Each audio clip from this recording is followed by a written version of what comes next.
My name is Peter Meissen. Thank you very much for joining us here in San Diego. We are at the World Resource Simulation Center, downtown San Diego. We'll use SimCenter from now on. That's the shortened version of this. And just so you know where we are at, it's a place where we visualize sustainable solutions, visualize options for the future, whether they be global or local, and hopefully make more informed choices quicker. So that's the venue that you're in. We invite you to come down and use it when you're in San Diego. I'm the director here at the Sim Center. I just want to invite and introduce your special guest tonight or today.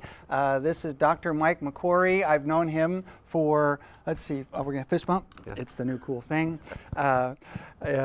He is the newly elected president of the California Democratic Council. He won by unanimous vote, I'm going to say 100% vote, his school board trustee district here in the city of San Diego. So he's our newest school board trustee and a friend from many years. Cool. I believe we originally met at the Mission Bay Rotary Club when I spoke over there about some of our work years and years ago, and it's great to have you here. Thank you, Peter. Thank you for welcoming us here. You're welcome. In such a nice way. I am a resident of San Diego. I'm very happy to be here, and I welcome you to come to San Diego when you can to enjoy the beautiful weather here in San Diego. And do come by the Sim Center. It's an incredible location with 12 7x7 computer screens. They're all hooked up to Wi-Fi with independent laptops. You can surf the web and experience a truly integrated activity and to take a look at what's going on. Our effort today is to take a look at our websites, our democratic websites, to find out what's working, what isn't working, and see if we can't help each other do better. We have an incredible website, CDCweb2014. Do take a look at it. And we have Facebook as well. And each of our Democratic clubs, there are 400 Democratic clubs in California. 160 of those have websites that we host. And we're pulling in close to how many hits, Larry? In the month of October, we had over 822,000 hits to our club sites, and that produced... I'm sorry, but you don't have the conch, so you cannot be heard. Up, oh, here. All right, let's try that again. So, Larry, give us a little update on our websites. In October, our stats were 822,000 hits to our sponsored websites, which produced over 2.5 million pages were viewed by those 822,000 hits. We think we can triple that, and we're here to do that. And I'd like to have our guests and participants introduce themselves. My name is Vince Snodgrass. I'm with the East Lake Bonita Democratic Club. Newly joined. What's working on your website? Well, I don't really know. I'm really newly joined. All right, so we're beginning here. Cool. Here. Yeah. I don't know if this thing is live, is it? Okay. I'm Claire Pratt, and I'm the president-elect coming in. And we do have a website. We unfortunately have had a lot of problems with communication in our club the last 2 years because of unavailability of the person who was in charge of the website. So sadly, I come here today without even the basic information to get into the website. So I understand you might be able to help us with that before we leave today. Well, terrific. That's why we're here today. Thank you very much.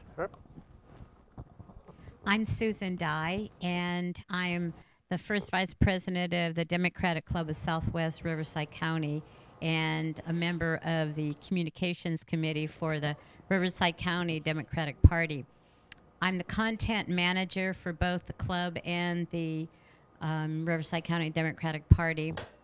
And Larry has helped me redo a new, actually with my husband too, redo a new website using the WordPress. Things go great.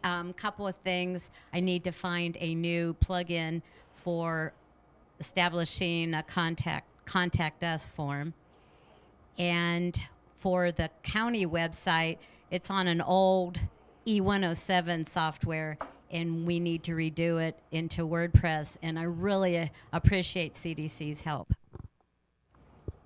I'm Doug Dye, Susan's husband.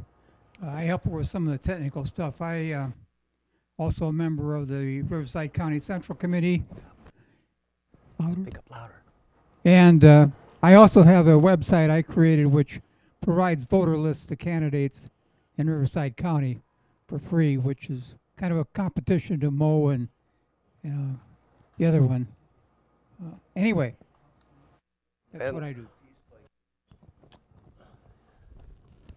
There we go. Maureen Sweeney, Rancho Santa Fe Democratic Club, and our communications director, Bobby Edelman, who's really fantastic. Is, from what I understand, we have the most likes of any club in San Diego County with our 656.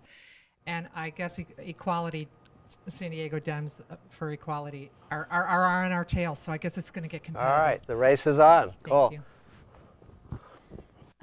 I'm Mira Saad with Iranian American Democrats. I was told that we have a website, but lately when I click on it, it takes me to our Facebook. Oh. So I can't really know what, that's why I'm here. I want to learn how we can improve that. Terrific. Thank you. And all the way across the room here.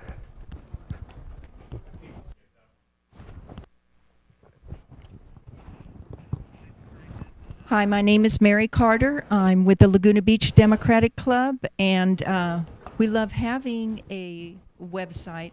However, no one can figure out how to put information in. So it hasn't been of much use, but we're hoping to make it better. John. President of CDC, and CDC is an organization of clubs and county parties that are chartered with the California Democratic Party. CDC grows clubs where they do not exist. We strengthen clubs where they do. We empower clubs, members, and expand the progressive message, build a pool of qualified candidates, elect them, hold them accountable for the decisions they make, and stand up with them, protect them when they make those hard decisions. Clubs do make a difference, and effective clubs that are working within their communities, allied with other geographic clubs and affinity clubs, and their partners with the county and state party, have a significant impact on expanding the progressive message and electing endorsed Democratic candidates. My successful campaign for school board trustee demonstrates the importance of having clubs working together, collaborating in order to identify and elect good candidates.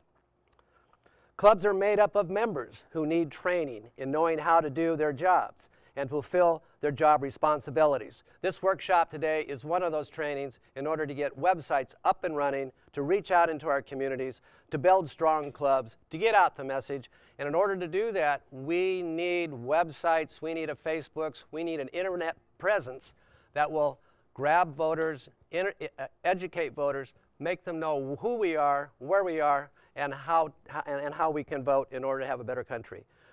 With that is going to help us understand the website that we've created for the CDC clubs in your initial effort is Larry Johnson, our Chair of Tech and Vice President of Technology and Information. Larry, it's yours. Larry Johnson, working with the California Democratic Council workshop for our websites, webmasters, content managers. And I want to thank you all for showing up down here in San Diego. I know each of you probably has a certain different take on this process. I have a little presentation I'll run through, and then we'll try to get right into what some of your problems might be and how we can solve them. Oops. When you start up with a website with the California Democratic Council, you go through a short process of affiliation, you fill out a form, bingo, then we set you up a nice website that does all kinds of great things, and now you're affiliated, everything's done, there's the website, now what? I remember when I first got mine the first time, I was kind of like that guy on the screen looking over the cliff wondering, my goodness, what do I do next? This is what you will see on this screen. This is our basic website that we start you off with. The idea here is to, whether you're experienced or inexperienced, the idea here is to provide you with a working, functioning website with a little bit of information on it from which we will then step and show you how to make things work. What I'd like to do next, just for a moment, whoops, wrong button. One of the things that comes with this website is a content manager's guide. This goes into a bit of detail, but it's written in plain English by me just as I'm speaking here today. The idea is, if you have a question, how do I do something? How can I do a post? How can I do a page? What happens when this happens? We've tried to include it in this guide so that you can use it as a reference. You can use it as a starting point for whatever you are doing. But I want to make very sure we're all on the same page as we go into this workshop as to some nomenclature, some basic definitions of what these things are, so that when somebody wants to ask a question, they can say, hey, what is this thing? Well, they can put a name.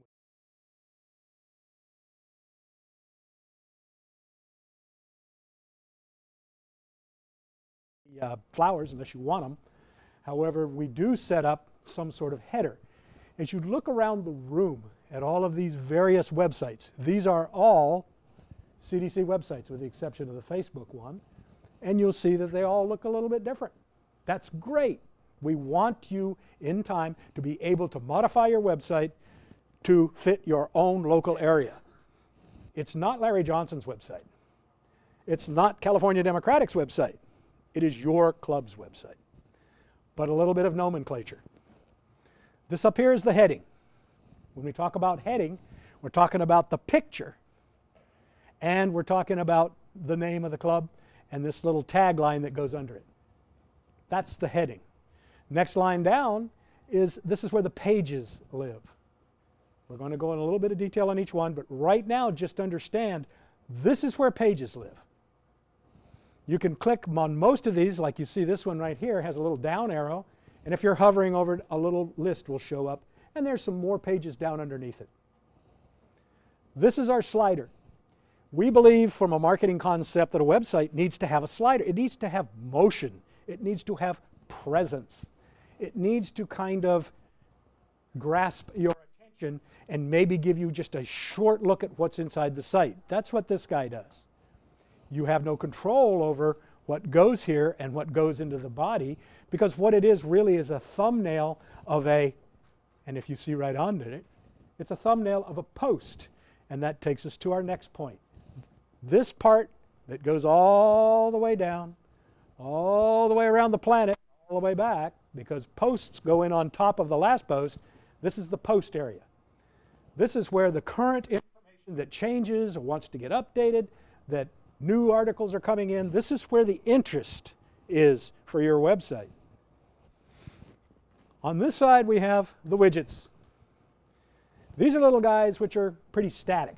And same with the pages. These are mostly static things. If you look under a About Us tab, up on the Pages tab, what there are is like this year's club officers. That's not going to change very often. You put it up one time as content manager and maybe put it up again next year. So these are static items, and these are fairly static items, the widgets.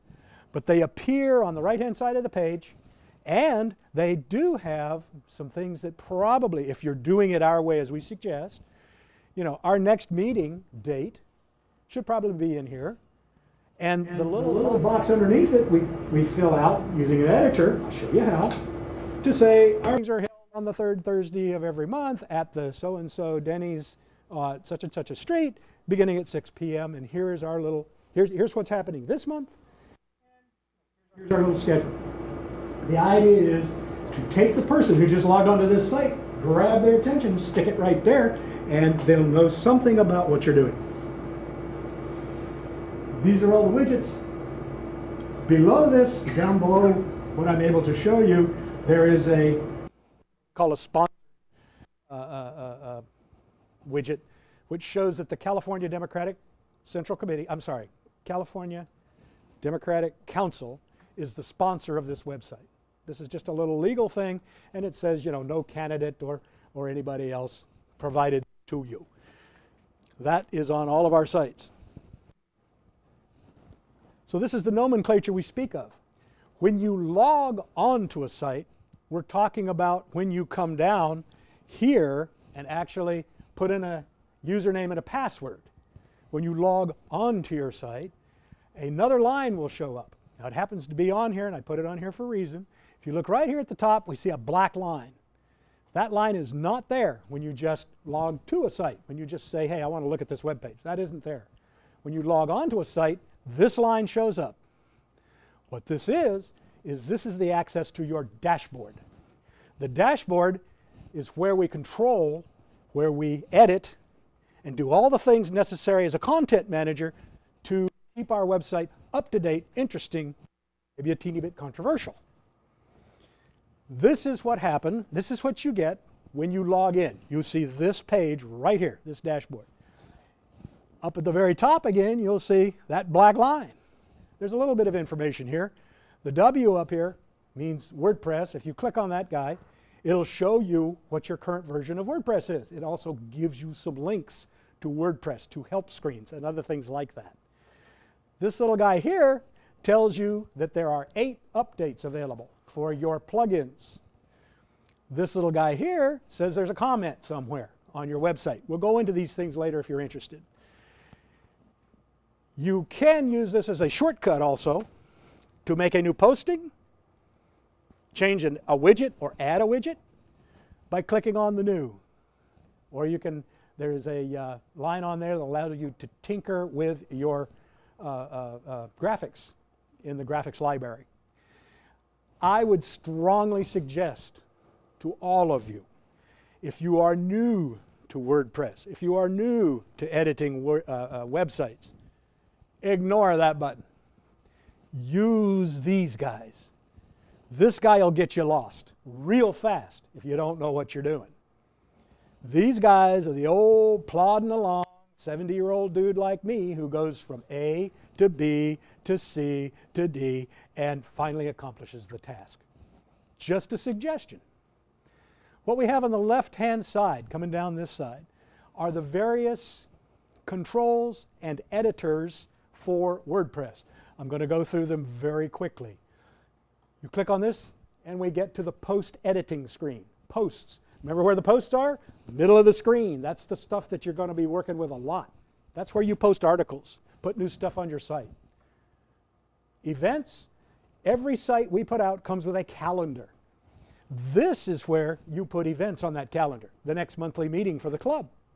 How about the California Democratic Party e-board meeting, which is coming in May? We limit it to 5, but you can change that to as many events as you want.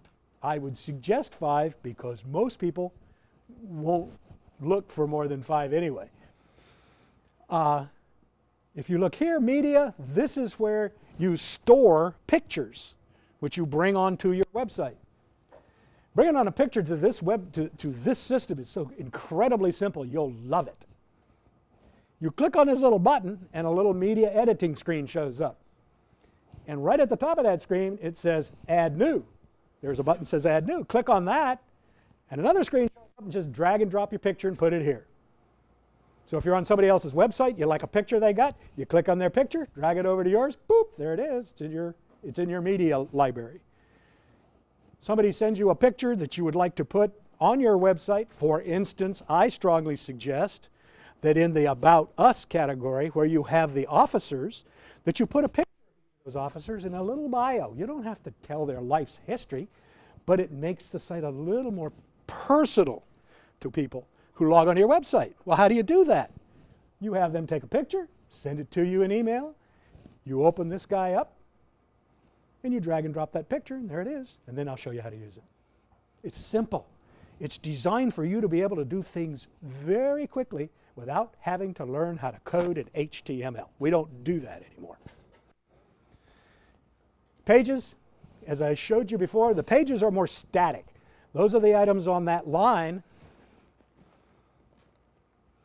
Whoops. Right here. Nah, come back here. There we are. That's the pages that are down under these things that are pretty static. Like the voting links don't change. The calendar is there. Those items change, but they're affected by, come on. Here we go. I'm learning how to use this, folks. Sorry. They're affected by putting events in here. So this is how these things are connected together. This is how you actually change the content of your site or add content. Comments, if you allow comments. Some people don't, some people do. Every post in the site, if you have allowed this to happen, will allow a person to look at it and say, I want to make a comment on that. I like it. I don't like it. That's terrible. Yucko. It's great. It's wonderful. Thank you so much for your wonderful service. You can allow comments or you can turn them off. If you allow them, oops, still button challenged here, sorry. Come on, there we go. No, I went too far. Here we go. Here, I got it. If you allow them, here is where you have to approve a comment before it'll show up, or you can throw it in the trash. Say, I'm not going to put that on there. Hi, Ray. Appearance. In this is a section which a content manager can control headings and other things. You won't go in here very much, with the exception of under this particular item, when you click on it, it allows you to control widgets, which is the ones on the right-hand side. Plugins is something that you're going to learn to love as you get into our website. It's a wonderful idea and invention. It allows all kinds of special little things. You can put special little things on your website, and if they have a problem, you can take them right off. Okay? So there's no deadly things here. You try a plugin. For instance, the calendar that you are provided with is a plugin. It's what's called a plugin. It's a little program that is added to WordPress. The whole idea is that you don't have to write that thing. You just you download it, activate it, and it works. Or it doesn't. If it doesn't, deactivate it, throw it away, try something else. They're very simple to use and operate. And they will make your site so neat and fun to work with. And believe me, after a while, you kind of get a kick out of it. Because you can do a lot of stuff with these things. Users, this is the people where you control who is allowed to log onto your website. Your website comes with administrator user, which is the CDC Tech VP. That I ask every person to change the password or the name, because that is how we at CDC can log onto your website if you have a problem and help you fix it. If we have no access, then we can't, well, we can still do it, but it just takes a lot longer for us to be able to into your website and fix something. As Susan learned this morning, it was showing an error message, and I think it took me, 2 minutes to fix it once I got to do it? Don't change the administrator password. Add your own. Now we add a webmaster user, small case, webmaster, and we add a password. To all of you in here, the first time you get a website, that password is TempPass. And we have you change it the first time you log onto your website. So that every content manager, you can add all kinds of users to these things. You add all kinds of different types of users. We're not going to go into the details right now. Just understand that there's a lot of flexibility in what you can control as content manager for people who use your website. There are a very few tools available right now. These are things that are generally be used by me if I log onto your website to fix something. I would basically suggest you leave the tools section alone right now, although you can go wander through it, look at it, and maybe you find something you like to tinker with. That's great. It's your website. Settings is another portion where we set up certain basic things on the website. For instance, back on the home page, I thought I had one here and I don't see one, but it's no biggie.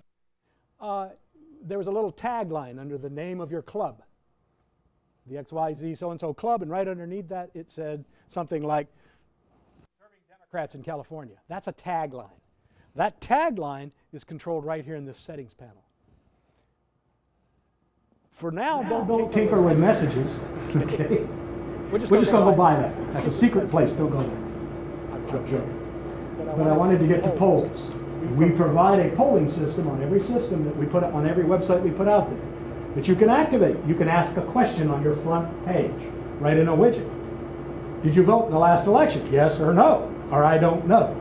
People can click on this and you can get a little idea of those people, what they did in the last election. Or are you going to vote in the next election? or any kind of poll that you want to put together. This whole process is accomplished in 1 minute when you edit one. Very quick. Finally, these sites have what's called a multi-importer. I'm not going to go into any detail on that one except to say it's you, a web person, go around the internet and you see other sites that have interesting information that maybe you would like included on your website. You would go into this multi-importer and you would list that site. For instance, the KDEM site. They have a news feed. It's a little bit further down than where we are. We can't see it. But it's that little RSS guy you've seen on some sites. I don't see one up there. It's not important. I can show you how to use it later. The point is, you can click on that and their news will show up in a feed on your site. That's kind of neat. It helps keep your site up to date, create a little interest, and share things with other sites. They, in turn, can do the same thing for you. I'm sorry. Nope. I don't see the little, I don't see the RSS.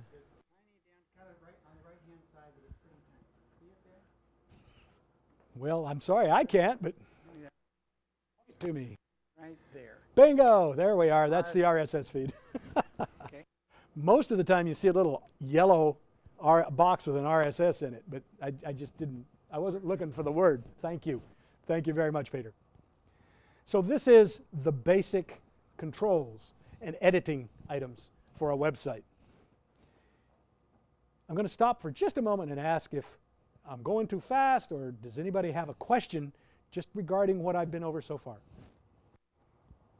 Seeing none, we shall continue on.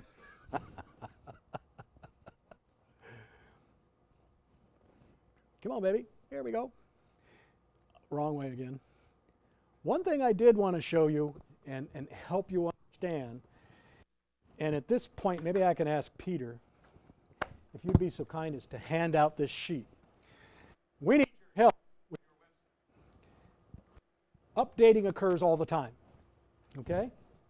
And most of the time, the updates I'm speaking of, we're talking about plugins. This area right here. What I have here, when you click on plugins, when you click on the plugin tab, you will get this. There will be a list of all of the plugins that have been downloaded to your site. Plugins that are activated or active have a blue line beside them. You can see the top of one down here. This blue line says in it, it's activated, it's working on your site. Thanks. Thank you. If there's a red line beside a plugin, what that tells you is that that plugin has been activated, but there is an update available. And this is what I am asking you with your sites to be conscious of and to help us do. We currently have 116 functioning sites. We have 161 which are in process. That's a lot of sites for one person to try to keep updated. And I do the best I can. I'm not making any excuses, but everybody do this little update process right here. Real simple. There's nothing complicated about it.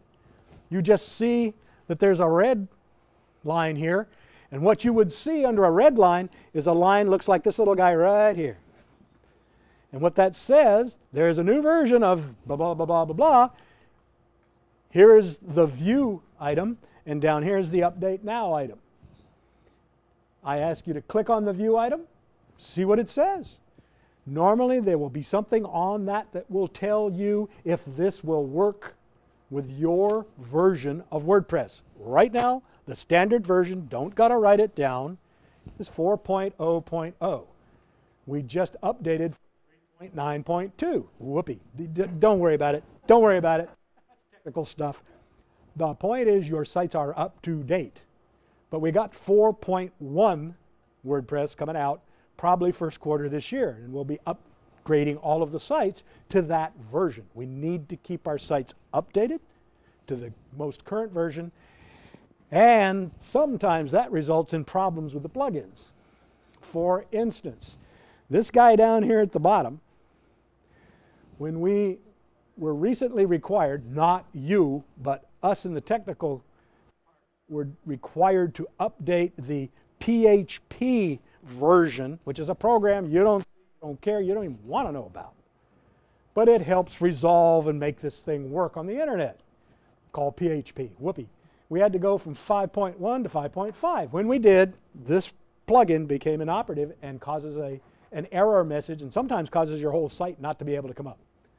If something like that happens, you have a set of instructions there. They basically say, call me, I'll fix it. It takes me a minute or two to fix that. You can't do it. If, however, you put one of these guys, go find yourself a new plugin, and you put it on, come on, and then you have a problem with it, well, the first thing you can do, unless your site became inoperative, is come down here and deactivate it. There's a deactivate on all the ones that are active. These are not active, they've just been downloaded. This one has been activated, and you can deactivate it. So you deactivate it, problem goes away, problem solved, go find a different thing to put there. Or pick up the phone, call me, and I'll help you through it. We're here to support. We want your easy to operate. We want you to be able to operate it, edit it, be happy with it, have fun with it, attract people with it. That's the key. And when we do what we're supposed to do with these guys, everybody benefits. Anything else there? Oh, no, I showed you all of that, didn't I? Okay. Keeping your site to date, keeping your site up to date is really, really important. The instructions are right here. Again, there's nothing complicated about this. There's a head in the way. Oh well, no biggie. And anytime updating causes a problem, give us a call.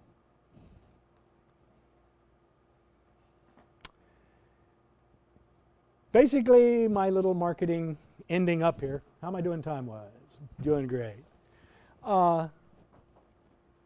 As I go out and talk to clubs about websites, about the internet, I get questions, and some of these seem to fall into a similar thing of, oh, what do I need a website for? Nobody's looking at it anyway. Let me give you some facts. These are facts based on statistical programs run by our hosting company. I didn't make these up. I don't run them. They come from another operation.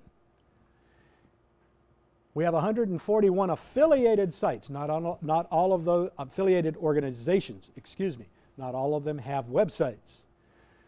We have 116 currently operating sponsored websites. In October, when I ran the statistics, of these 116 sites, 822,111 hits. That means somebody like yourself was on the internet and typed in, let's take a look at the club site, whatever your club site was. We compound an entire list and do the statistics for all the sites. However, starting first quarter of the next year, your clubs are each going to be receiving a monthly statistical report. You'll get it right in your email box. And it'll show you what your club is doing. In the month of October, the smallest club with the least amount of information on its website got over 800 hits. 800 people actually looked at that site and looked at over 2,300 pages on that site. Whoa, people are looking. So forget that idea that you aren't being seen, because you are. We show that the over 800,000 visitors viewed over 2 million, almost 3 million pages in the month of October. Almost. We intend to run that number in 2015 up to 50 million a month. Your site will be seen. Any questions? Anything I've missed?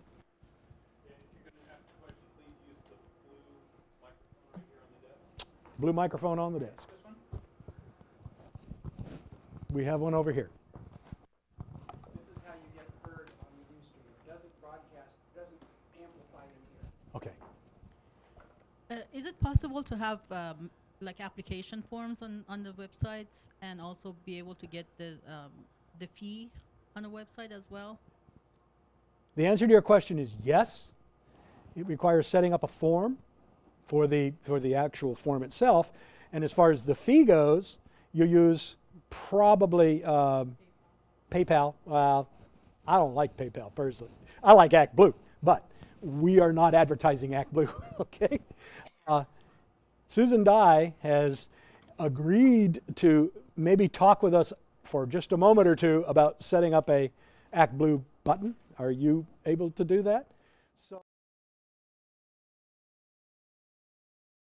listen to Susan for just a moment, because this is something which is incredibly important to all of the clubs, and that's fundraising. And you can use ActBlue to do fundraising, pay your fees, and all of these things. Susan Dye.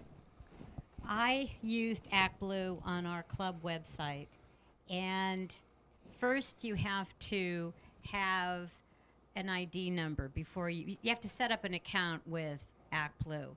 If you're a federal candidate or organization, you have to have an FEC number. And if you're in the state of California, if you're a state candidate or a state organization, you have to have an FPPC number. Let me add one thing here. This sort of information is available through the CDC in our workshops and by even calling the California Democratic Party and asking the question, what I have to do. Bingo, but not ActBlue. Asking the question, what I have to do. No, that's fine, that's fine. To have, what accounts do I have to get? You have to have a bank account, and what Susan just said, if you are going to limit yourself to state candidates and issues, you have to have an FPPC number. If you're going to include federal candidates in your efforts, you'll have to have an FEC number as well. There's an accounting process, but we are talking here about the button. Right. So I just briefly mentioned that somebody called me and said, I want to put the button on there, and I said, well, do you have an account? And they said no, and so I had to say, first, do you have an ID number? They said no. So you have to go to the basics and have your ID established. Then you go to the website. I created some rough instructions that I'm going to have Larry review. Great. And then I will be happy to email these to you. It's just a rough set of instructions. But you go to the ActBlue website. It's pretty self-explanatory.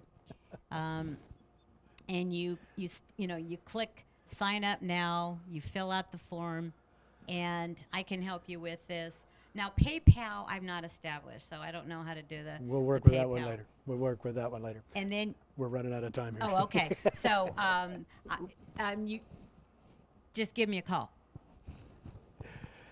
Which brings me to my final point that I want to make in the few moments I have left. Another project that I'm working on, we don't have the details fixed up yet, but I want to get all of the clubs in touch with each other. Because within each club, there is somebody who is doing the website. And who, regardless of who that person is or their experience level, they know things and they have questions about other things. Most of this can be addressed within a club group who supports our websites, and we support them with websites. We need to build that group so that when somebody has a problem, it's our own forum, not going out to the world, going to our own forum of people like Susan Dye, who's agreed, hey, you want to put on an ActBlue button, call Susan. Or post her a little message. She'll send you her little thing. And it's done. You've solved it. And maybe you know something that everybody else doesn't. Post it to the website, to our forum. It's not up and running yet, but it will be shortly. Thank you, Susan. Any other questions? Did I answer your question? Great. Any other questions? Telephone number 4. Yes. Email address is best. Telephone number will work. It is on the website, but my email address, or the email address to contact me, is larry@cdc-ca.org. Our service policy is that We will get back to you within 24 hours, and we'll have the problem solved within 36. We'll make every effort to do that.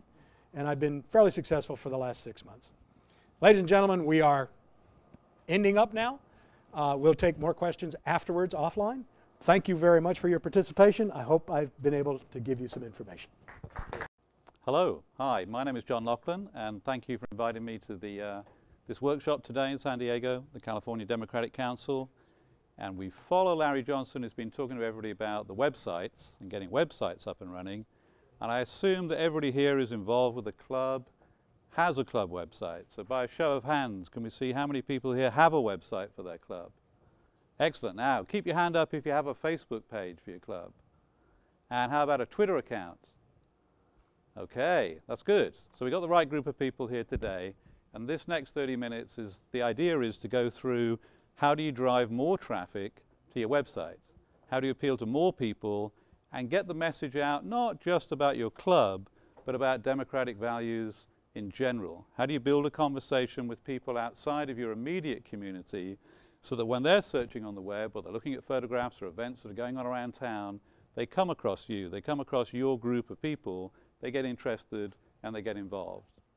So this is the idea of how do you use social media to drive more traffic and generate more interest in the issues that you think are important. So first up here then, we'll just look at what I describe as networks, and we'll just go through some of these that most of you know. We'll look at the social networks, which are Facebook. Again, by show of hands, how many people here use a personal Facebook account? And how many people use a LinkedIn account? Okay, and a LinkedIn account is more for it's like Facebook but for professionals or colleagues or keeping in contact with people you've worked with or associated with, and businesses. So how many people here have a LinkedIn page for their club? And why not? It's free. Oh, sorry, one hand over here, yeah. Because it's free and it's a good way of gathering information about what your club members do for a living, what their skills are, what their background is. Because very often I find when people walk in or join up for new clubs or new field organizations, they get asked two questions. Can they walk or can they call? But people don't ask them, what do they do for a living and what other skills do they have? Maybe they're graphic designers, maybe they know about websites, maybe they know about social media. So why not get that information from LinkedIn and connect out to other organizations near your community? Again, by show of hands, how many people here use Google+? Okay, so now we're narrowing down to the people that really are a little bit more technical with their social networks. And how many people use or have heard of Path? Okay, that was a test, that last question, because pretty much nobody answers that with a show of hands. On the right-hand side then, here is what I call information networks. These are not social networks connecting people to people, but they're connecting people to information.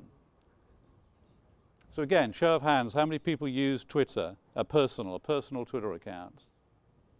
And with Twitter, you can follow, it's kind of like Facebook, but you can follow anybody on any subject about anything.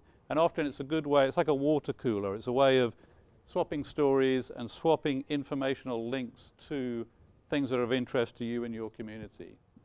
Again, with the show of hands, are people familiar with Dig? Anybody use Dig? One hand. And Tumblr?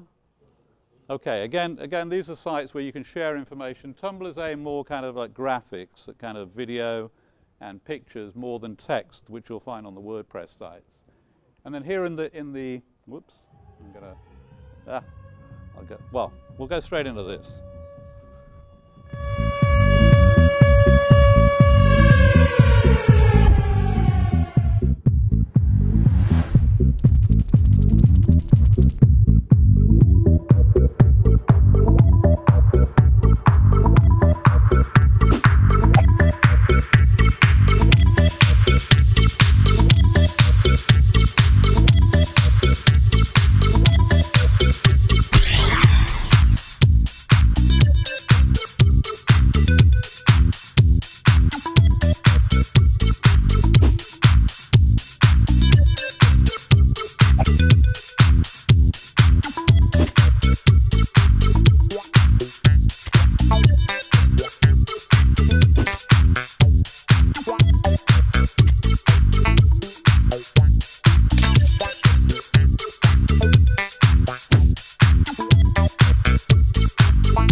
Okay, now I can't take credit for that video because I didn't produce it, but it is up on the YouTube, so you can find it easily.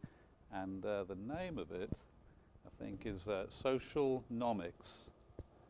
Yeah, Socialnomics. And the guy behind it, Eric, also has a book out that you can borrow from the library, and contains a lot of good information about, you know, all the things we're going to cover here in the next 15 or so minutes. Obviously, he goes into a lot more detail. But one thing he covers there in the last part of that little video was what he calls the 4 C's of digital.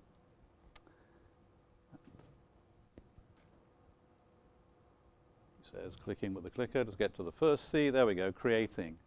So the first one is that ideally when you're driving content to your website, you want to create original material. You know, take a video, take a picture, write an article. But that's not always possible. People don't have time. You know, they've got many other things to do. They're volunteers. They can't get that information, as much of it as you'd like to put on the website.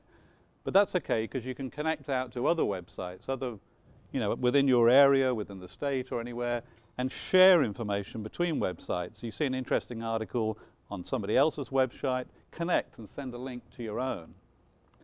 The idea there is what we call curating. There we go, curating, that's the 4th C. And again, this is quite important. There are very you know, successful sites that in the news business, that they call it aggregation, pulling in lots of content and sharing it back out to your community. So if you're reading an article that's of interest to you and you think it's going to be an interest to you, other club members, go ahead and share it. And we'll see how to do that in the next little bit here, because in doing so, you create a culture. You drive the discussion. You know, frame what you and your community are talking about. And that's important for club websites, not just to be active at the time of elections and driving information for candidates, but doing it all year round. Yeah, constantly building the conversation. It makes it much easier come election time, and people then know who to go vote for because they've learned about which of those candidates represents all the issues they've been talking about for years. So yeah, there's 3 steps, and this is borrowed in fact from a local company here in San Diego that does social media aimed specifically towards government. And their advice is the first thing you've got to do is find your voice. You know, your club may be a geographical or regional club, or you may be an affinity club, but either way you have something specific to say about your area or your community. So, you know, thrash out with your e-board what that voice is and then make declarative statements. You don't need to be wishy-washy. You're talking to people that you know and you want to bring into your group. So make something, you know, declaim something and then repeat, repeat, repeat. Don't be afraid of posting things many, many times, because on Facebook and other social media things fly by very quickly and people aren't always going to see it. So make a post at 9 in the morning, make it at noon, make it in the evening. You know, different times of the day you'll meet different people or connect to different people. So the other bit of advice when dealing with social media is very often images work better than a lot of words. So first of all, pick an image and preferably a provocative image, something that captures people's attention. And then after you've got your image, add a little bit of text. And if possible, make it in the form of a question, because people like questions, and you never know, they might respond, which is the idea of social media, in that you get a bit of conversation going backwards and forwards. And then put in a little URL or a link to the internet where they can click on it and get to more information. Now, with social media, as well as being able to push stuff out to the world, you can connect and follow other people. And so how do you decide who to follow? Well, there's a guy who wrote a book a little while ago that was reasonably popular, somebody called Malcolm Gladwell, who did a book about the tipping point and pushing ideas, you know, how do they gain critical mass and then push them over the edge to become accepted. And he describes in that book 3 different types of people or personalities that you want to get involved if you want to get your message out to the world. The first is connectors. And the idea of a connector, and we probably all know a few of these people, and they might actually be the people who got us involved or interested in our local Democratic Club to begin with. And they're the people who know lots of people in the community. They're connected into lots of other social networks out there in the real world. Thanks, Mike. The second type of people he refers to are mavens. There's probably a few of those in the room today. And a maven is somebody that when you want to know something about an issue that's quite complicated and involved and kind of research it, that's the person you go to. You're thinking of buying a new car, or your refrigerator just broke and you need a new one, or you want help on a website. There are people you know that you go to because you know they know more about that subject than you do. They've spent the time reading the books or studying, or just have an interest in that subject. And so again, it's important to follow those mavens, the people, thank you, that have that kind of background and information. And then the last group of people are salespeople, and these are the persuaders, the charismatic people, the people who can take a complicated message and shorten it, put it into a little pithy sentence or a 140-character tweet message and get a smile or a response. And those are the people who are good at negotiating and convincing or persuading other people around them. And then the last one on here, those words we all kind of know, they're common. The last word is a little unfamiliar unless you're a techie, and that's this idea of hashtags. And so that's how you decide who to follow or find these people, is using this concept of a hashtag. And a hashtag is a way invented by the users of social networks to just put any word after the hashtag. So like today at this meeting, we could have created a hashtag called, I don't know, CDCweb2014 or something. And then anybody searching for that would find all the messages swirling around the internet where people had added that hashtag about this event today.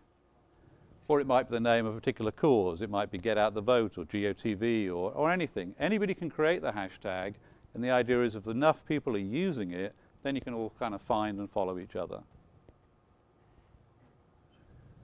The other great thing with social networks is both the social networks and the NSA have a lot of information about who we follow and who follows us, and the people we follow, who follows them, and who follows them back again. And so they will make suggestions. You can see over here on the left-hand side of this twitter.com page for a local Democratic club, it has suggestions on who to follow. And it's doing that based upon math, algorithms, drilling into lots of data, knowing, well, who does the club follow and who follows the club and so on and so forth. And it will obviously often make very good suggestions as to people you will find interesting.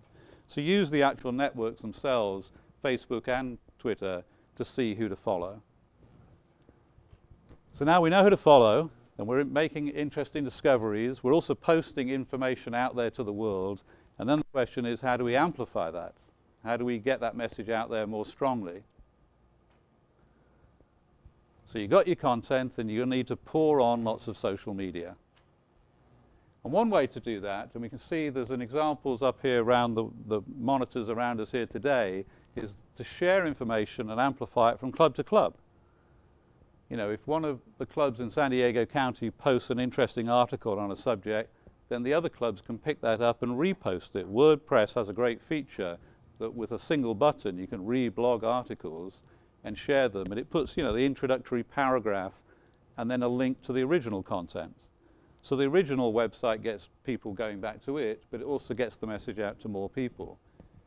And here in the county, we also have a website it's a bit of a mouthful, but the SDCDP, or San Diego County Democratic Party Clubs.org, is a website that gathers all the information from the different individual clubs and shares it on one website.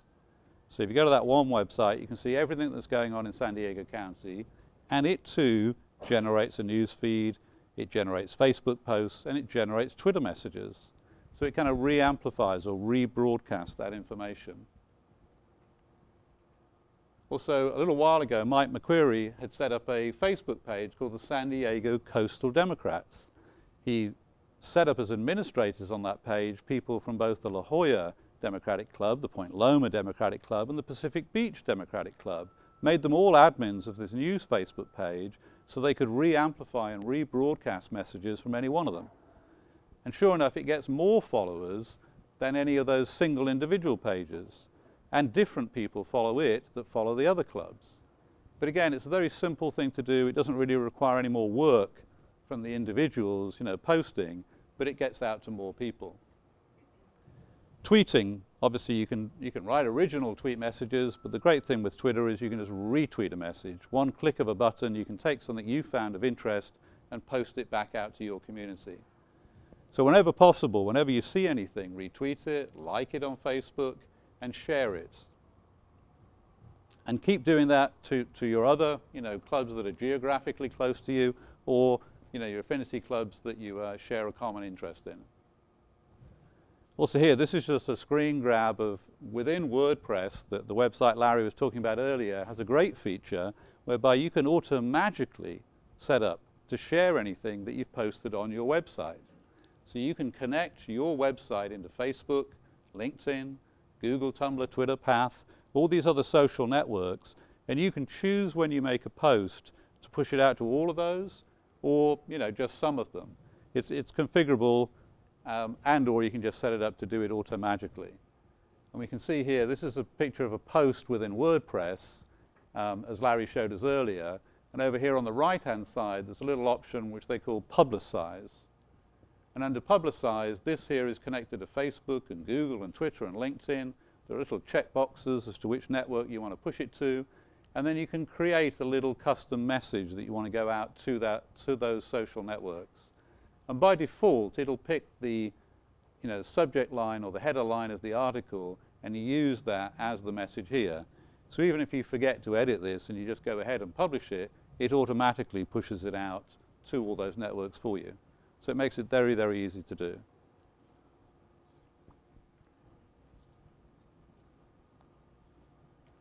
Now, I'll leave this up here for a second or two for people who want to read about what Twittering is all about, who don't know already, and or people who don't want to know what Twitter is about don't have to read the page. But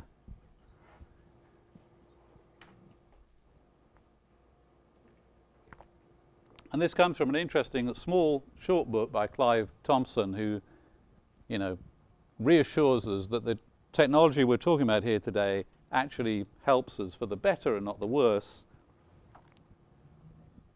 And you can see the idea there with the Twitter is a general way of getting conversations out to an unlimited selection of people. Unlike Facebook and other networks that are more closed, they're restricted to people who you either know that you've allowed to follow you, or people who've come to your page and liked it. Twitter, a message that goes out on Twitter is readable by anybody that has an internet connection.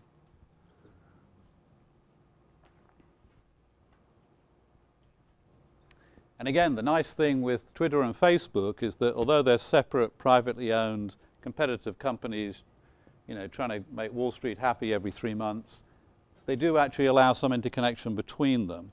So if you're a Facebook kind of user that doesn't use Twitter, don't worry. You can just connect your Facebook to your Twitter account, and then whenever you make a Facebook post, it will automatically generate a Twitter message. And in the same way, if you're a Twitter user that doesn't like to use Facebook because you don't want to share everything with Mark Zuckerberg, then again, you can connect them the other way around. So when you send a Twitter message, it generates a Facebook post. And just finishing up here then, there's a site there in the far corner of the room, which is the local San Diego Veterans Democratic Club that kind of restarted up recently, just this summer. And you can see here on the slide in the middle that when it first started, obviously it had very few kind of visitors to the site. But with a combination of using social media and sending messages out for the posts they did have, within a relatively short period of time, they managed to generate a lot more traffic towards the site, and consequently got a lot more people signed up and interested in that club.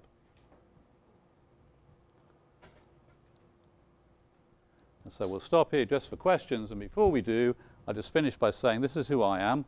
This is my phone number if you have any questions from this presentation, or you can send me an email.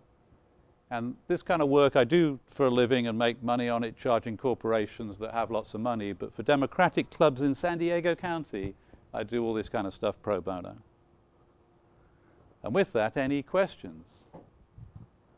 Yes, we need a microphone. Thank you, Mike.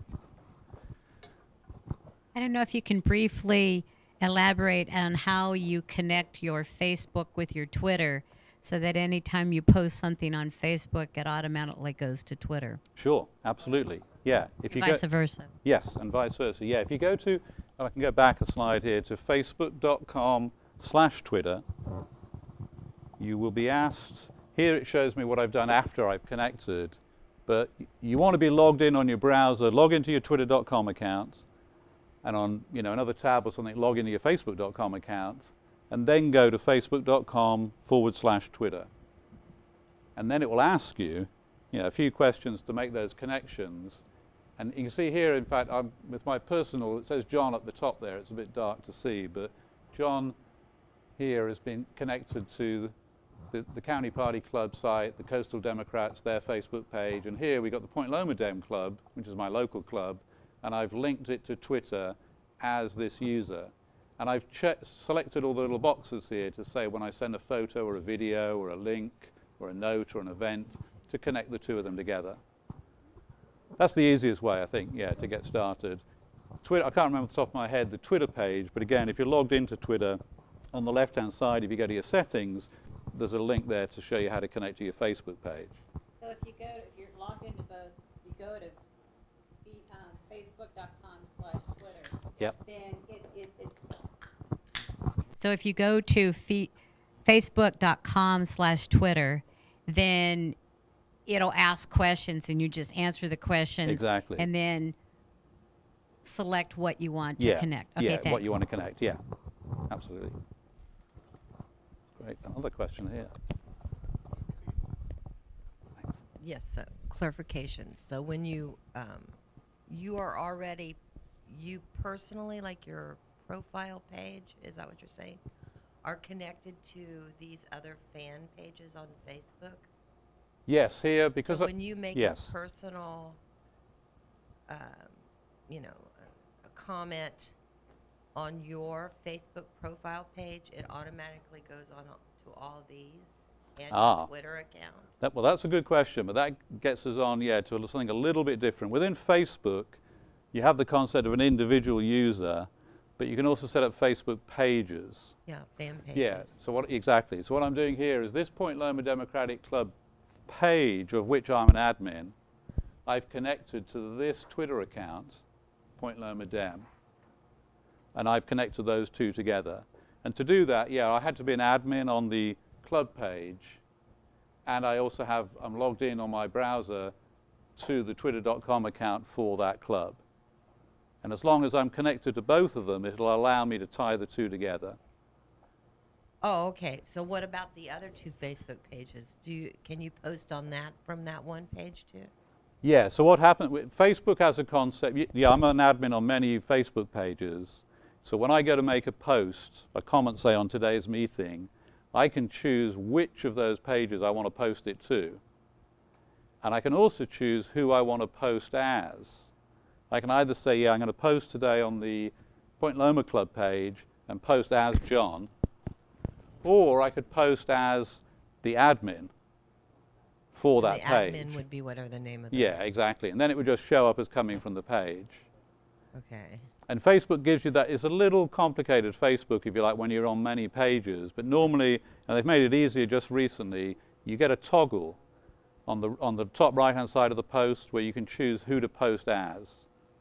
And you can either choose as yourself or as the admin of whichever pages you're the admin for.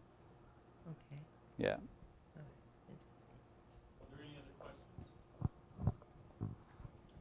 questions? One over here. That's good. Mira. Yeah. Thank you. I'd like to go back to the basics. How do we, if we don't know how to set up Facebook and all Twitter accounts stuff, is there something that we can go to and learn how to do this? Because one of my challenges is it takes me a long time to figure out how to do things on Facebook and other accounts. Sure. Well, the short answer, the great thing, Amir, as you're here in San Diego County, is you just give me a call or email me or whatever, and we get together, over coffee, beer, whatever works, and sit down and go through it. Because the easiest way is to have somebody show you the first time. And then once you've gotten into it, it's fairly straightforward, and maybe you just have a few follow-up questions after that. And both with Facebook and Twitter, there is a little bit of a learning curve to come up to speed and be familiar with them. Both of them, I think, are simpler than WordPress and websites, because they've tried to make it easier to reshare things. The great advantage of websites is they're open to everybody. They're not a closed little world. Facebook is its own little world, and Twitter is somewhere kind of in between. But both of them have their little nuances and have little differences. And also there are books I can suggest as well that you can have a read or borrow from the library that do give suggestions on how to best use them.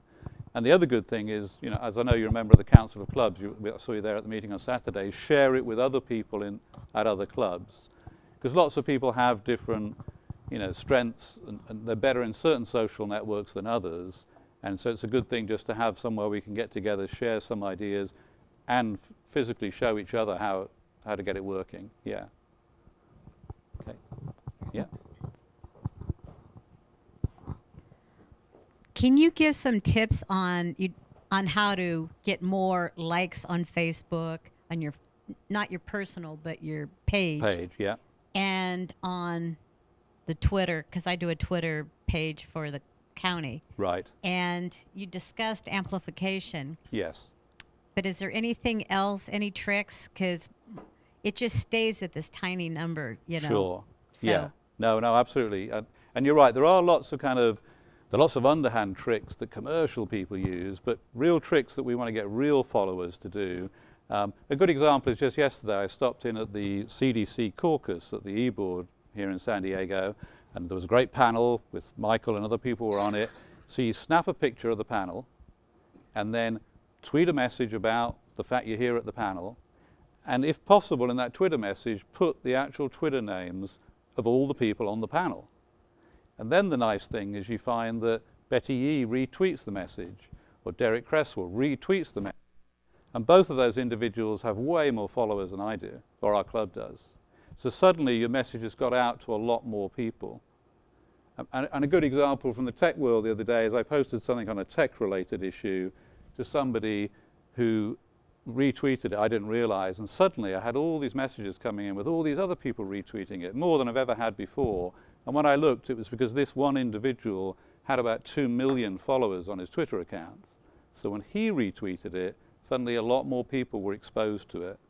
So the big trick is to make sure you kind of involve or even send messages to and copy them in there, people who are like-minded on the same subject and have a lot of followers themselves.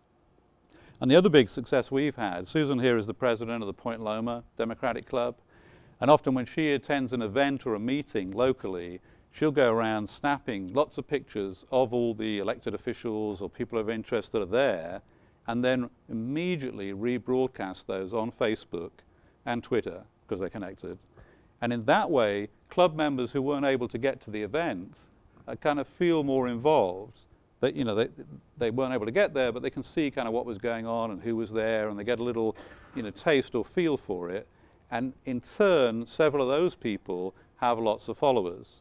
So when they share it or like it or give it a thumbs up, there's a lot more people who are exposed to that. So you're saying when you post, then all the people that have liked your page, they're going to get a copy of it. And so that'll, I've tried that, but what's the average number of likes that you've got on your club Facebook pages? Because you're administrator of several. Yeah, well, most of the club pages locally have probably 100 and 150 members, and they probably have 200 to 300 people who like or follow the page. It's roughly twice the number of people that actually pay dues for the year.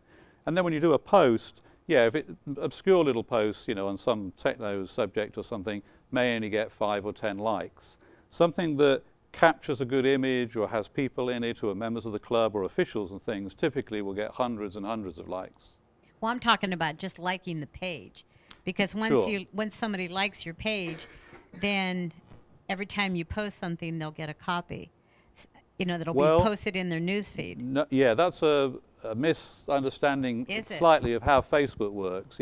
You think they get a copy, but no, that they are exposed to it potentially in their timeline, but Facebook filters everything in that timeline. If Facebook were to show you everything that all your friends and everybody you were liking followed, you would give up using Facebook within a day or so.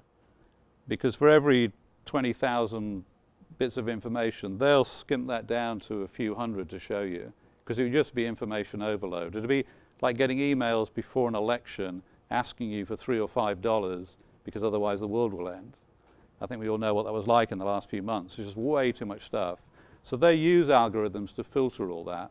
So very often, yeah, if your club page won't necessarily be seen by very many people unless they have interacted with your club page.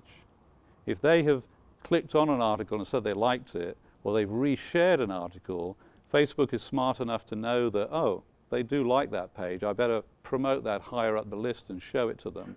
So what you're really striving for the whole time is interaction. And we found the best way to get the interaction is to include a photograph of them and tag them in that photograph. People I don't understand tagging. Yeah, well, tagging's like, as I mentioned, when you mention somebody's name in Facebook, it's like mentioning their name specifically, calling them out. So if I took a picture of the room here, and then I could go around and tag the different people that I was connected to on Facebook, and then in their feed, again, Facebook will promote it up their feed. So they're much more likely to see that article, and in turn, they're much more likely to reshare it or repost it. So basically, you take a picture, and then you click on the faces. Yes. And if they're participants in your Facebook, yes. Then they'll be tagged. That's absolutely correct. And even if you don't click on the picture, you can just call them out by name in the text as well when you're typing it. And that tags them too. Yeah, well, it will if you, depending how you write the message. But yeah, and especially if you put in their Twitter name, the @ and their name on Twitter, Facebook and Twitter are clever enough to kind of pin the two together. And then, yes, they will get tagged. Oh, okay. Because otherwise you can't tag people in Facebook who you don't follow or you aren't friends with. Right. Yeah.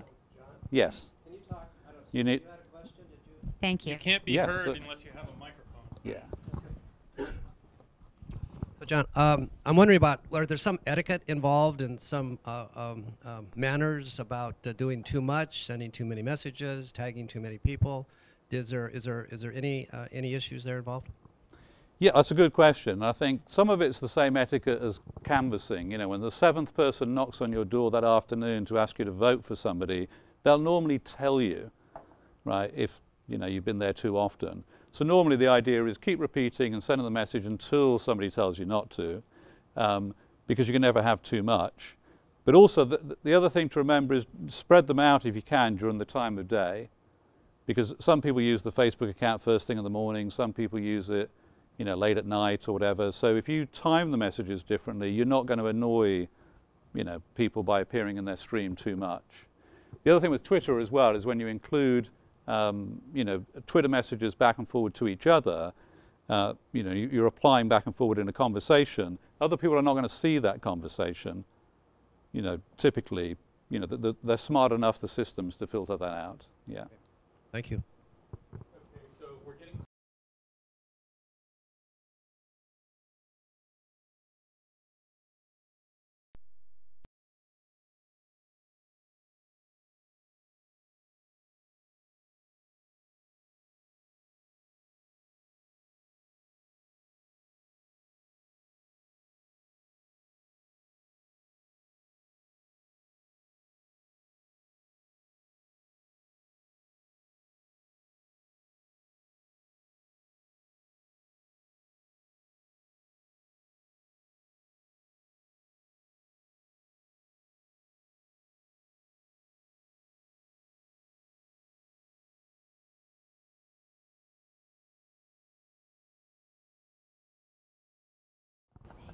All right, Susan, you're on. Okay. So one of the things that I find that really is important as a club president is that when I go somewhere, it's like live blogging. So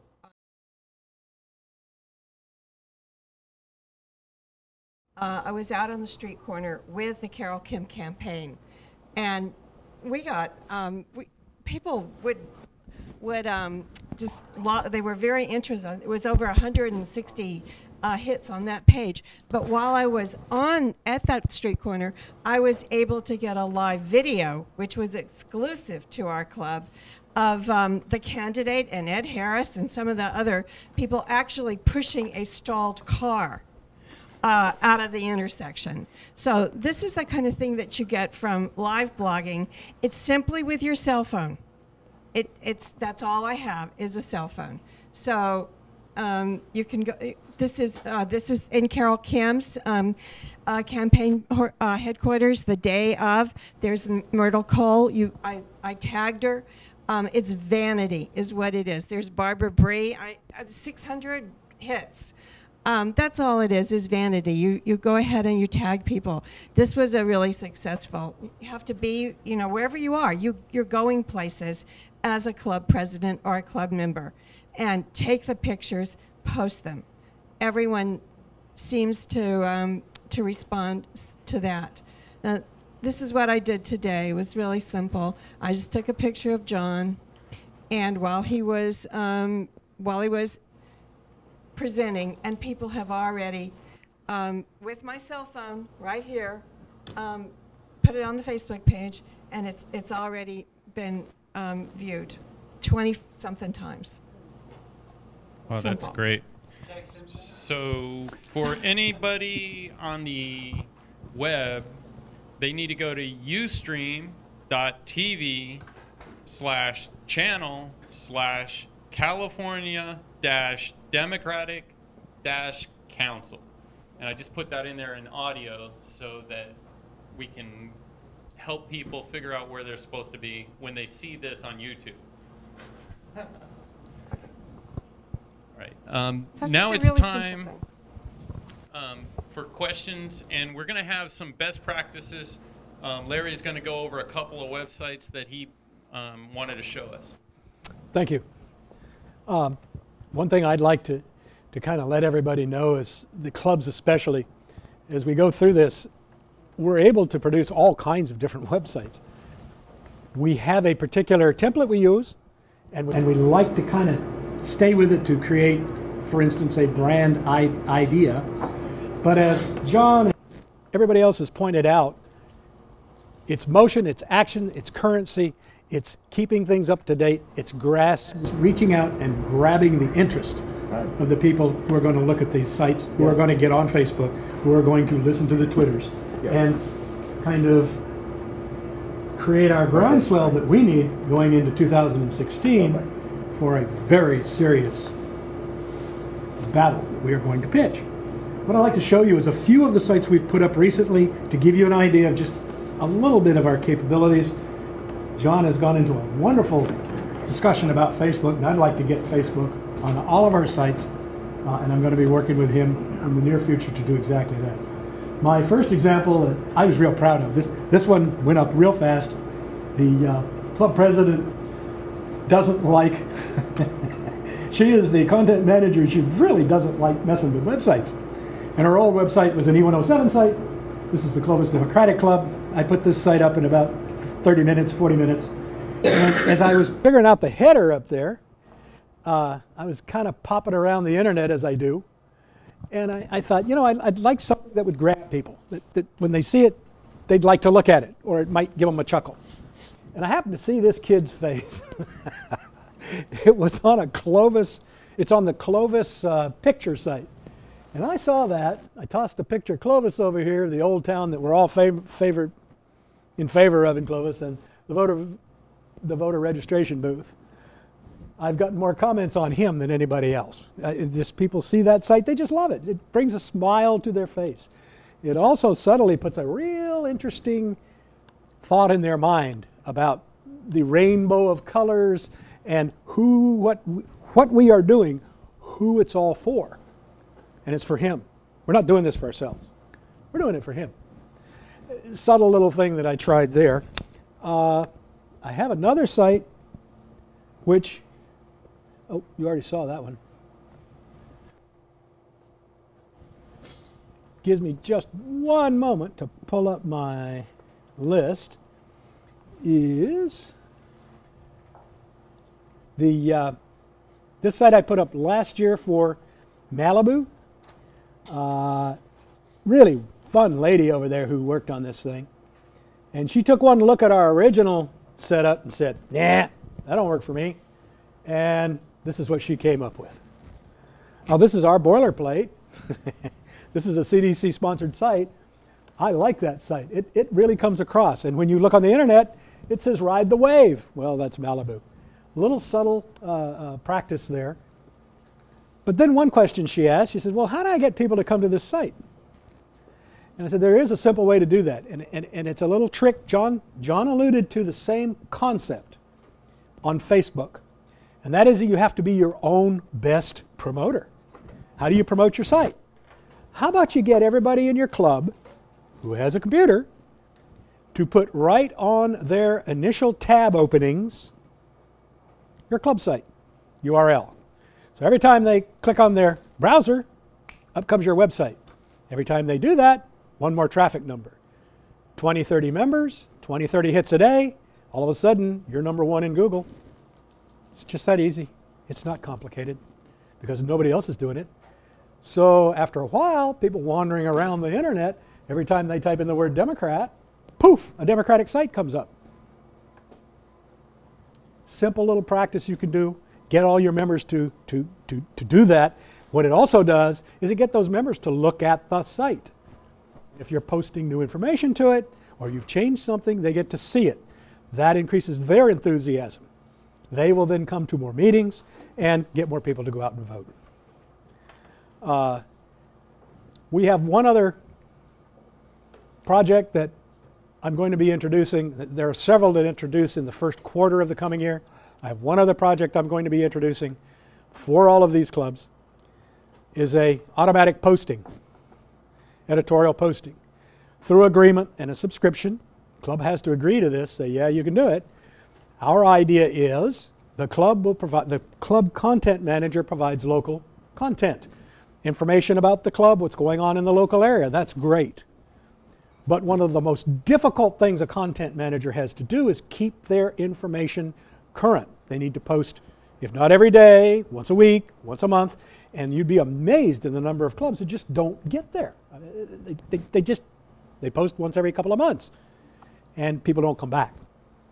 What we're going to do through the CDC is gather a group of authors who will write articles about various things having to do with democracy, Democrats, what's going on in the state, things that maybe the local club guy or girl doesn't know about.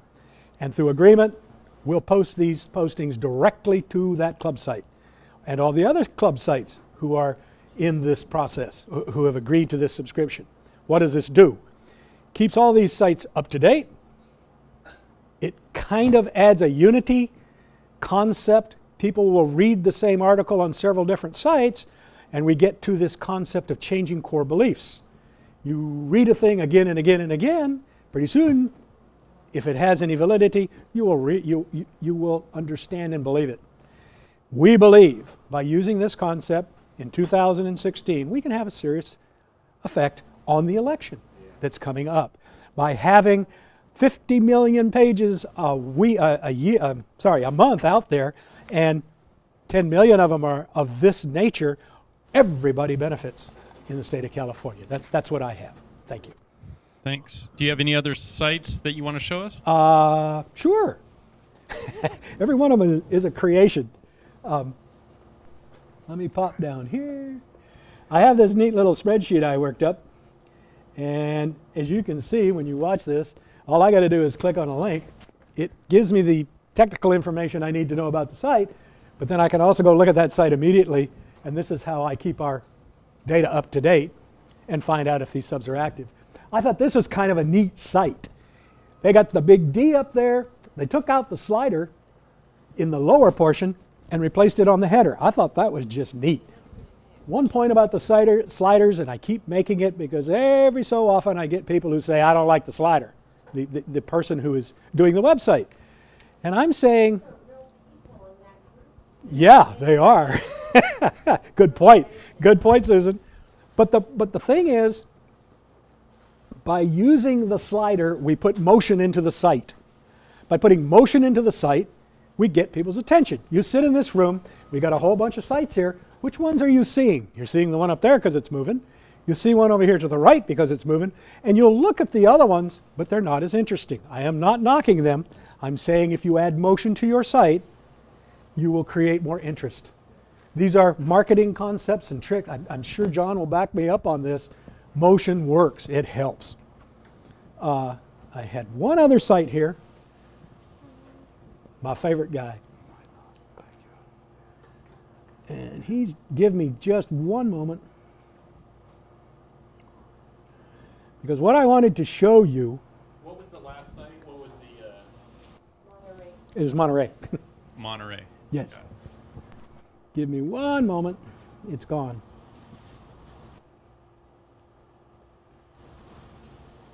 Where'd you go? Okay, well, not important. I do provide a basic site. It has a screaming eagle as the header. That eagle can be changed in all kinds of different ways. He's not in my database right now, so I apologize. That's what I have. Perhaps John has some more to add. Anybody have any questions?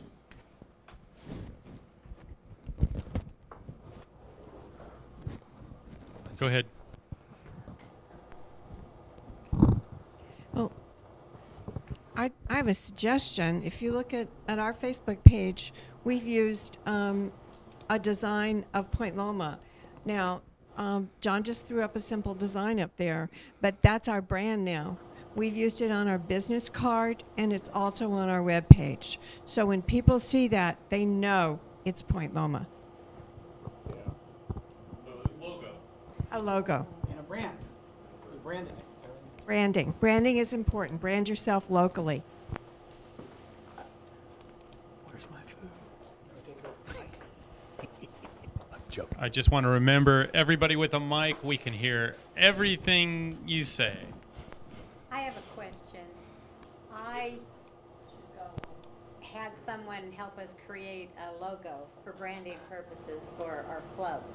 And we have it on the Facebook page and on the website. And then I saw somebody, a member of our club, use that same brand new logo on their personal Facebook page. I thought that was inappropriate. Am I wrong? Anybody have a comment? Really sharing it? No, the person made a copy of the logo that we had created, put it on her So.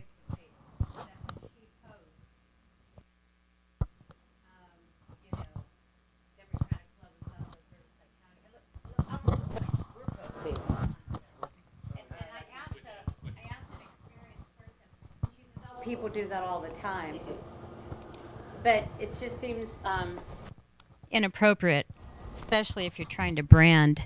You know, you want, when people see that logo, you want them to recognize, and when on a Facebook page, if they see that logo, they immediately know that it's the particular club is posting, not an individual.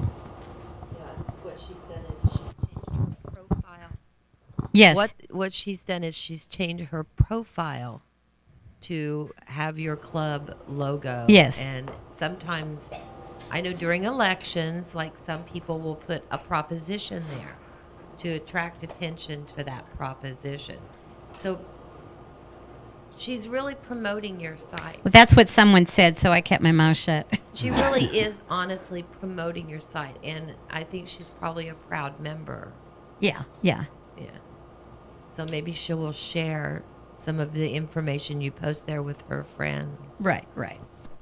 Yeah, Thank you. I would agree. The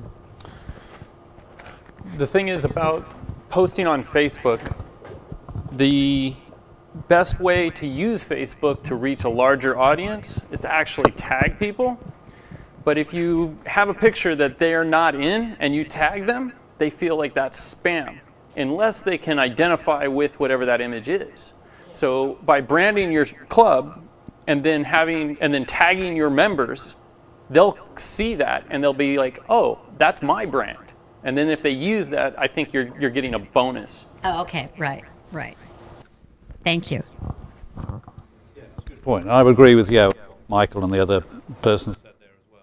It's really flattery, you know, that thing. And they're trying to extend it. Unless, of course, what they're posting is completely contradictory to what you're trying to say on the club page. No. In which case, then you'd ask them to take it down, and most people will. But normally, if they're supportive, you can encourage that. Well, you learn something every day. Yes. Peter? Yeah, and then also, to follow up on what Larry was saying earlier, this page that's up on the big screen here at the moment is the local Veterans Democratic page, which we mentioned beforehand.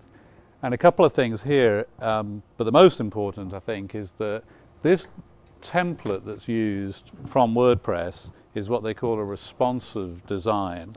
So the idea is, as you change the size of the browser window, is how we'll mimic it here, but you change the size of the screen that you're looking at the website from, then the page changes.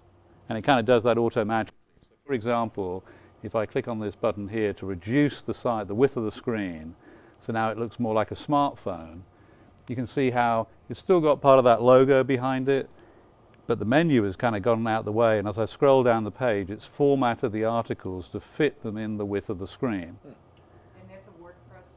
That's a standard WordPress template, yeah.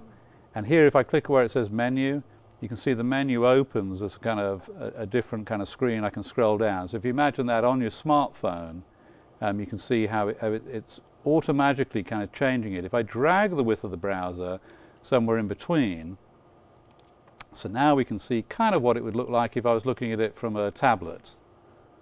So again, it's automatically changed the width of the posts and where it puts the text and the images so that it looks nice when you're coming from, you know, your iPad or Android tablet or something. It's a responsive template. Exactly. Yeah, it's what they call a responsive design. And I'd strongly encourage anybody setting up a website these days to only use responsive designs.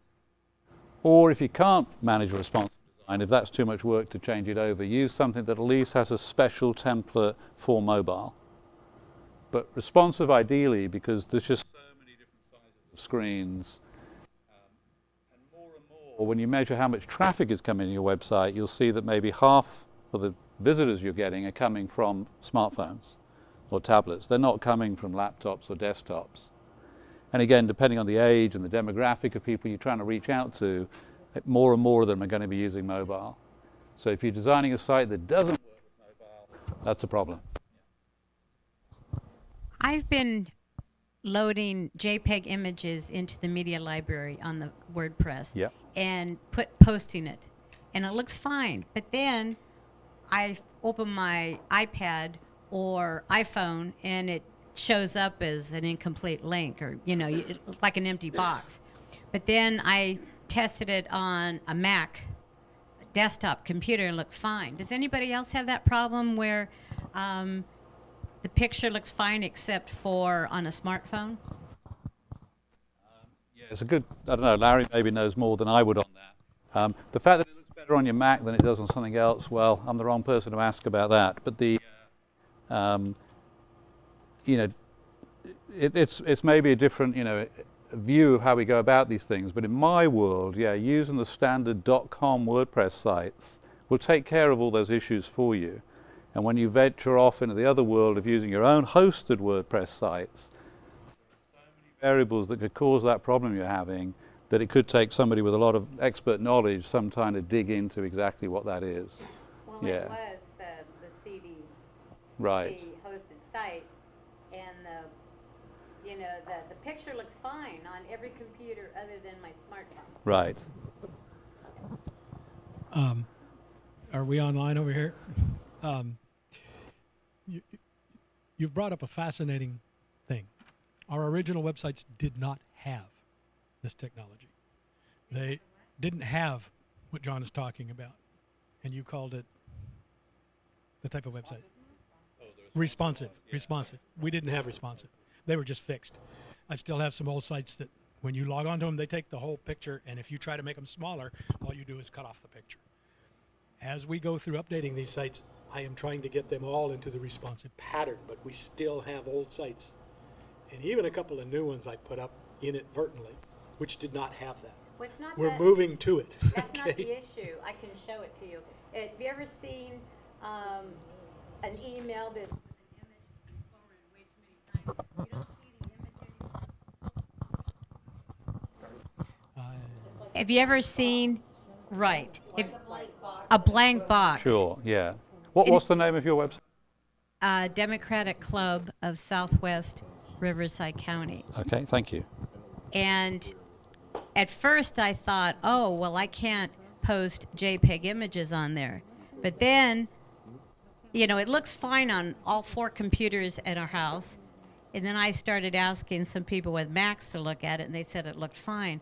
But on my iPad and on my iPhone, it looks like a blank box. I don't know the technical terms It's for just that. your iPhone. Get a different iPhone. And my iPad. Huh? Get a different iPhone. Maybe. We'll have to address that one and Okay. try to fix it. As we go, technology changes so rapidly and incorporates so many new things on almost a monthly basis. It gets to be fun to try to keep up. And next week they'll come out with something new for the new little watch telephones, and you know, so that your site will. That's a whole new process. The website on my watch phone. I just don't know. You're gonna need a stronger pair of glasses.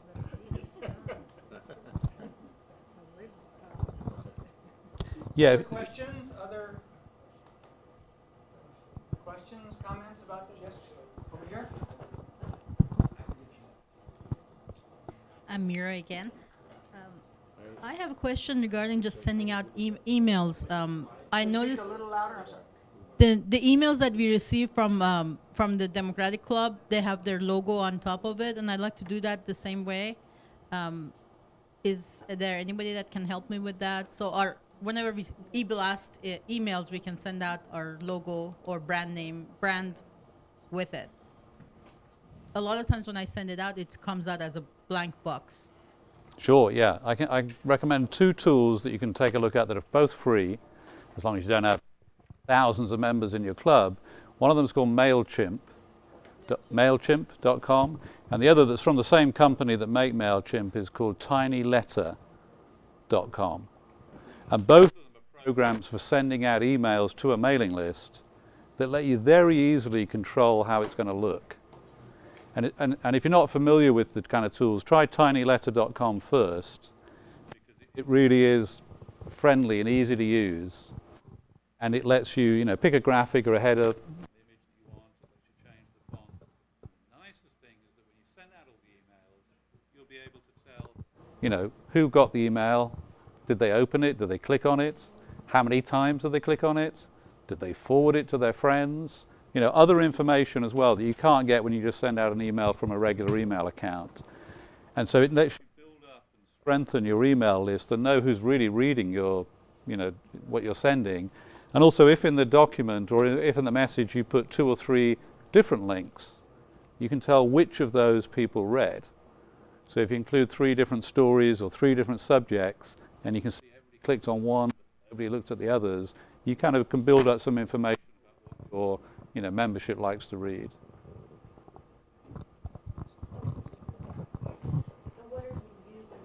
Is this in replacing Gmail that we're using right now, or? Yeah, I would always recommend using a special program for sending emails rather than just using your personal Gmail account, because personal accounts, one, they're limited to how many people you can send it to, and if you get too many bounce backs, if too many of the emails are dead or broken, Gmail will suspend your account.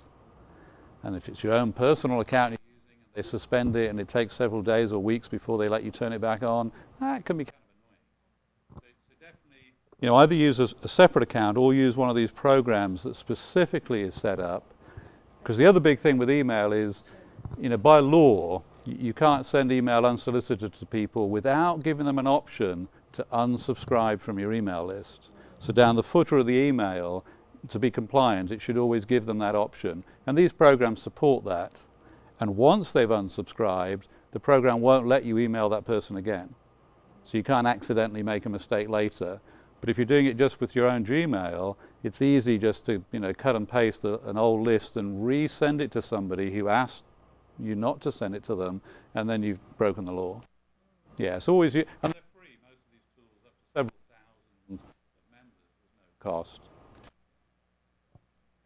I just wanted, is that what she was using, is that what you were using to send a newsletter out? It was a personal email account? It's set up for the club, but it is Gmail. So it's just like a regular email. Right. That is better. Yeah, it's better always to use a tool if you can. I'm sorry, to go back to your earlier question as well about the things working on some type of screens and not others. What's on the screen at the minute, this is a browser, it's set in a browser that's called Google Chrome. I don't know if you're familiar with that. And Google Chrome is a free browser you can download. Just search for Google Chrome, it'll come up, you can download it. They do versions for both Windows and Mac. But within the Google Chrome browser, you know, as standard, there's an option to turn on down here. If I go to the bottom where it says More Tools, you can see there's an option here that says Developer Tools. And when I click on Developer Tools, the screen changes. And it looks a little complicated at first, but it's just like half the screen here, it's got this gobbledygook at the bottom. And the top half of the screen is showing me the website.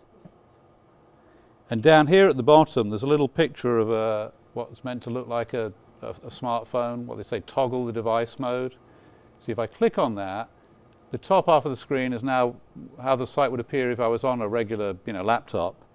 But when I click on this little device, it changes the screen, and it pretends it's emulating a device.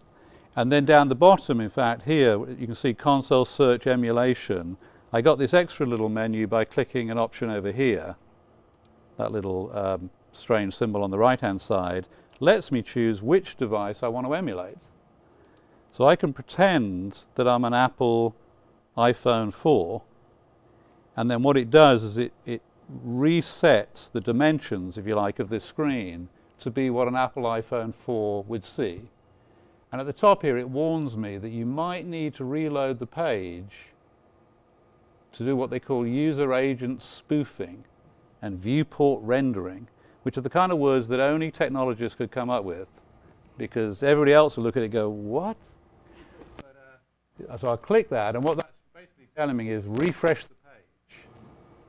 And they could have written that, just refresh the page, but instead they talk about viewport, you know, spoofing and this kind of thing. But you can see, it's a little hard to see on the screen, but you can see here, this is operating like a regular iPhone page. And I could double click, you know, on an article, and it would zoom in like it would on a regular page. Or right down here at the bottom, I could say, well, I don't want to look at it as like an iPhone. I want to look at it like an iPad. And I can pick different types of iPad. And again, you can see it's broadened the page here, and it looks a little different. So this is a kind of cheap and cheerful, i.e. free, way to test what your web page will look like from lots of different devices. And you know, you could go through every single one of them here, but life is too short for that. So normally just pick a few popular ones. And you know, the iPhone is a popular, some of the Samsung, you know, devices are popular, and maybe a Kindle or something if you have users that use those. Yeah, so I got that by downloading a program called Google Chrome. I know, I'm on it. I'm on the Okay. page, but I don't see that drop down button. Yeah, okay, yeah, so so to get the menus here, over on the right, I clicked on this here called More Tools, and then I went to Developer Tools. Do you see that on the right-hand side? Yeah, and Developer Tools, the screen should kind of split in half, and down the bottom it gives you all this kind of mumbo-jumbo.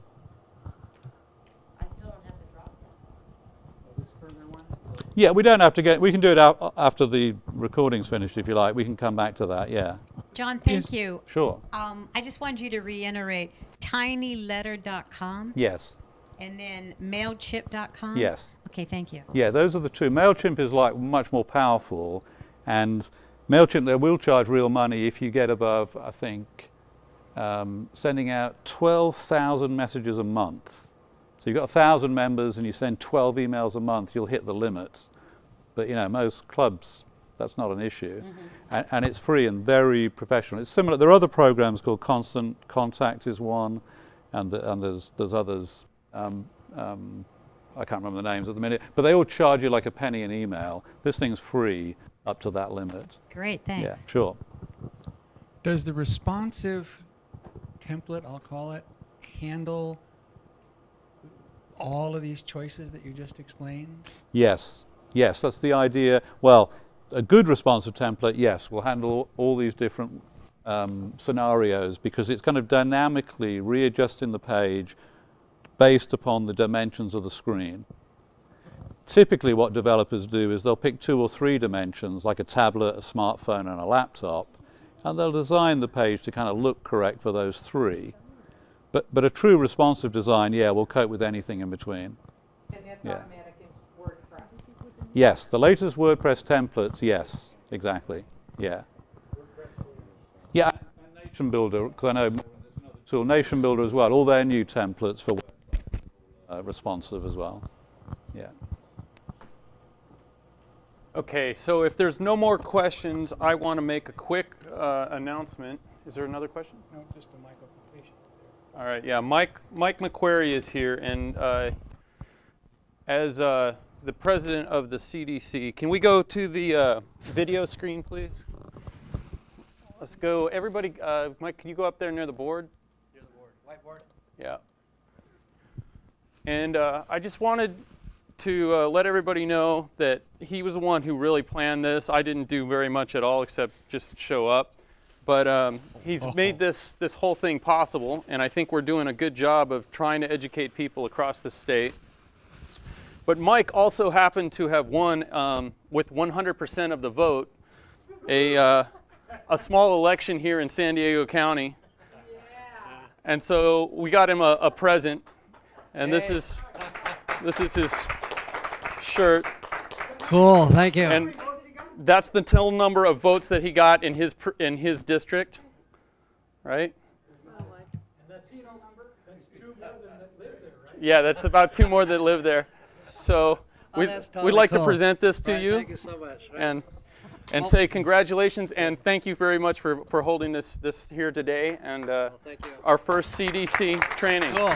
Well, I also want to share the wealth. I mean, I want to thank Michael Russell for doing the production, for meeting with Larry, for meeting with John, for putting this together. It could not have happened without them. If I hadn't been in Hawaii when we first thought of it, and in China when we had to put it together, this would never have happened as well as it did. I want to thank Peter for letting us use this space. We love it here. We want to use this. We're already talking about doing an annual, so we're hoping to invite the 12 best websites of Democratic clubs across the state. That's the 12 top out of 400 selected on a criteria that will be developed as we do these workshops to determine what are the best practices. Then let's find the clubs that are actually doing that. Let's showcase them, and then let's have a banquet where we can honor the top 3 and be able to